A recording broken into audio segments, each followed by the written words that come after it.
কৃষ্ণ হরে রাম সীতা জগନ୍ନାଥ ଠାକୁର ଶ୍ରୀ ଶ୍ରୀ ଶ୍ରୀ ଅବତାରନାଥ ଦେବଙ୍କ ଅଙ୍କିତମୟ ରଚନାବଳୀ ଭାଗବତ ନାମରେ କଇ ବ୍ରହ୍ମ ଥିଲେ ହୋଇ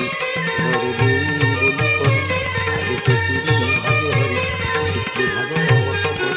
ହରି ଭାଗବତୀ ଯେହୁ ହୋଇ ପରମପୁରୁଷ ଉତ୍ପତ୍ତି ବନ୍ଧୁ ପଡ଼ିଲା କି ମନେ ଏତେ ବେଳେ କି ବନ୍ଧୁ ପଡ଼ିଲା କି ମନେ ଜୀବର ଭାକାର ଭାବ ଖୋଜିଲ ଅକାର ଜ୍ଞାନ ତତ୍ତ୍ୱ ଅକାର ବ୍ରହ୍ମ ଦର୍ଶନ ଅକାର ହେତୁ ନାମରେ ଖୋଜିଲ କି ଭାଗବତ ସାଧାରଣ ଆଣି କର୍ମସୂତ୍ରରେ ପକାଇବା ବହୁ କଷ୍ଟ ସମୟ ସାପେକ୍ଷ ମନୁଷ୍ୟ ଶରୀରରେ ନରେଶ ହୋଇଥିବା ମନ ଓ ତାହାର ପରିବାର ବୃନ୍ଦ ପଚିଶ ପ୍ରକୃତିଙ୍କର ଏହି ଶରୀର ତଥା ଜୀବ ପରମ ଯେଉଁ ଅକଥନୀୟ ଅତ୍ୟାଚାର ତହିଁରୁ ସୂକ୍ଷ୍ମରେ ଉଦ୍ଧାର ପାଇଁ ବିଭୁ ମୁକୁନ୍ଦଙ୍କ ଅଭୟ